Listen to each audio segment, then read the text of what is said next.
So, the first order of business, I have joined the ranks of those who have been vote-botted. Now, in the past, when other people have been vote-botted, I've helped, vote back up their videos and that sort of thing. But I always thought, that if it happened to me, I wouldn't care. I try my best not to take YouTube too seriously. But you know what, to be honest, it really kind of fucking annoys me to go on your videos, and all my videos had pretty much all been, 4 stars, 5 stars, 4.5 stars, mostly 5 stars, and then to just see within, a day, essentially, all of them voted down to like 3 stars, 3.5 stars. Even some of my really old videos, one of them at least, was voted down to 1 star. That really kind of fucking pisses me off, to be honest.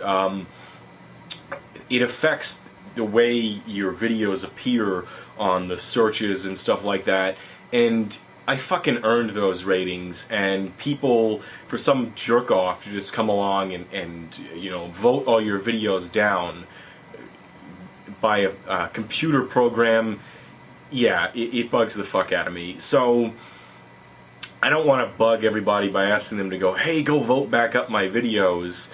But does anybody have like a VoteBot program that could be used to vote my videos back up?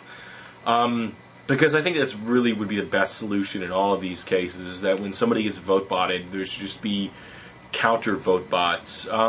And it never ever worked. I don't know why people vote-bot people's channels, because the community bands together and they wind up getting more attention than they did before.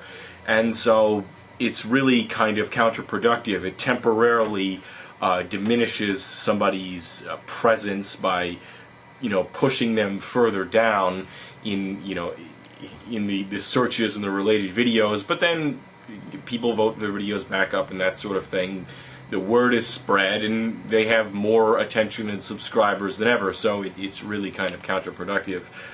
But I think that people just do it, they get, that gratification for, and that feeling of spite, that gratified feeling that some people get when they spite other people.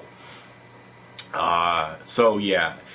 Other than that, a lot of people have been asking me if I'm going to respond to K-Bane's refutation of my refutation of the resurrection, that whole thing.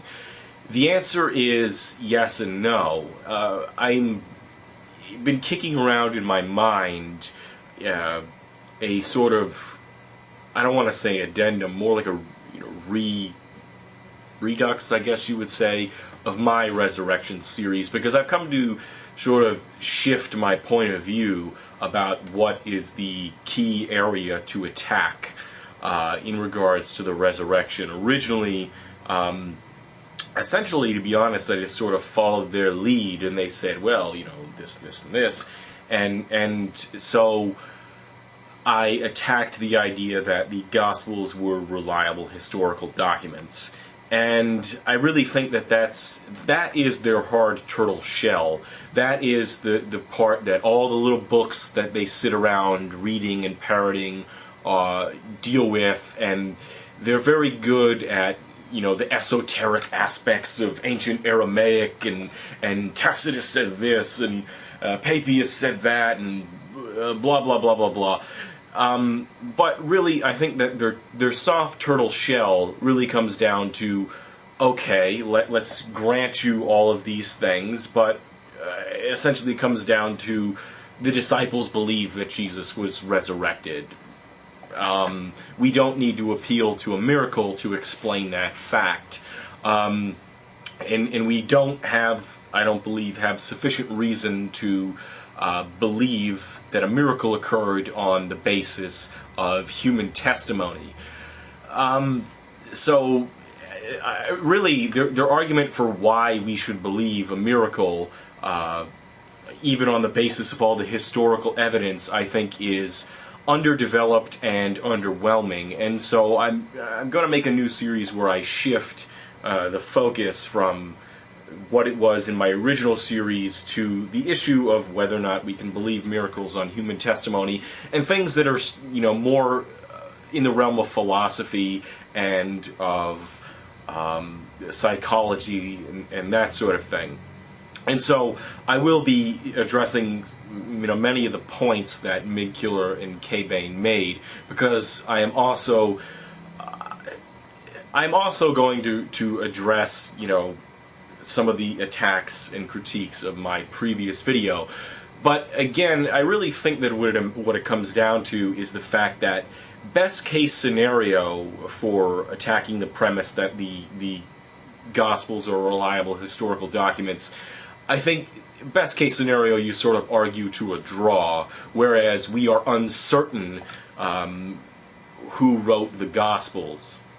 Or at least, let me put it this way, a plausible case can be argued on either side. However, in some cases, I think that many of the arguments that the resurrectionists make are downright feeble, and yet that these are things that they trot out and think are, these great, we've presented you with this knockdown argument. Take that, skeptics, when in fact some of their arguments are downright feeble. And so I'm going to point out the arguments made by the resurrectionists, which I think are just bad, and address some of their points, and then, sort of shift the focus of my series. Because, like I said, I think that's their soft underbelly, that they have, a really underdeveloped and underwhelming argument for why we should believe miracles, even if we have all this testimony to a miracle. So, I know this video has been kind of rambling, but that's what's going on with the votebotted thing, and am I going to, address K-Bane? Yes and no. But it may be a couple weeks before I actually get around to making this video series, and I have good reason to suspect that K-Bane spent a long time making his video series, so I'm in no rush, because he left a comment on one of my resurrection videos months and months and months ago saying, oh yeah, there are people that are gonna rip apart this terrible refutation and blah blah blah blah blah. So he obviously took plenty of time in his, but within the next month or so I hope to have a series put together. So that's what's going on.